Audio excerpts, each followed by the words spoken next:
Ipagpulong na kay PNP Chief Ronald De La Rosa ang 3 sa 5 matataas na opisyal ng Philippine National Police na sangkot umano sa iligal na droga. Sa ngayon ay nakabuo na ng legal team ang NAPOLCOM, National Police Commission, na mag-iimbestiga sa pagkakasangkot ng 3 aktibong mga general ng PNP sa issue ng iligal na droga. Siniguro naman ng mga sangkot na opisyal na makikipagtulungan sila sa investigasyong gagawin ng NAPOLCOM at DILG.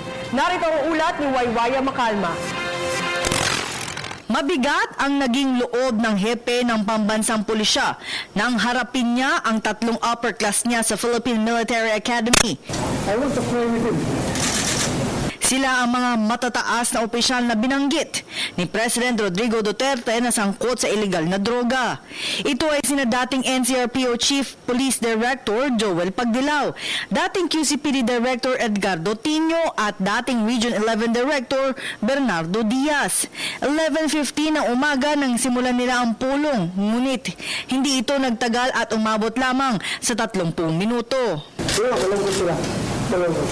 I wanted to explain their side. And I listened to their side.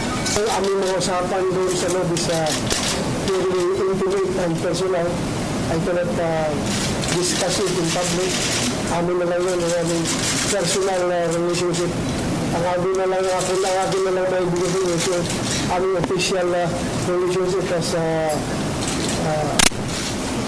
officers of the Philippine National Police. Matipid ang mga naging pahayag ng opisyal patungkol sa kanilang pulong. Ngunit siniguro ng 3 opisyal na sila ay makikipagtulungan sa investigasyon na gagawin ng DILG at NAPOLCOM.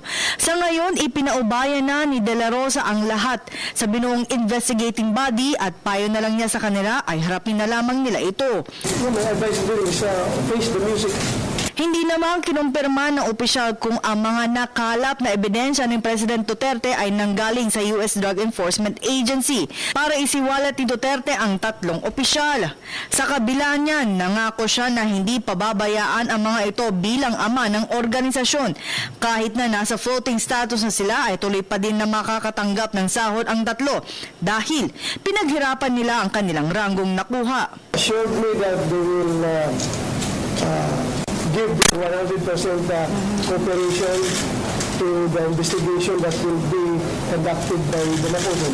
In fairness naman, they've been fighting since day 1 ng kanilang pagkasigal lieutenant, pagdating sa PNP, pagdating sa PNP, they've been fighting already. At kung may time na hindi sila bigyan na posisyon, I think that increase in pay and allowances is due din also. Unang bugso pa lamang ito ng mga opisyal sa hanay ng PNP na sangkot sa iligal na droga at ipapaubayan na ni De La Rosa sa Presidente kung nais niyang isiwalat ang kanilang mga pangalan. Si Pagdilaw at Diaz ay PMA class graduate of 1984, habang si Tino ay PMA class graduate 1985.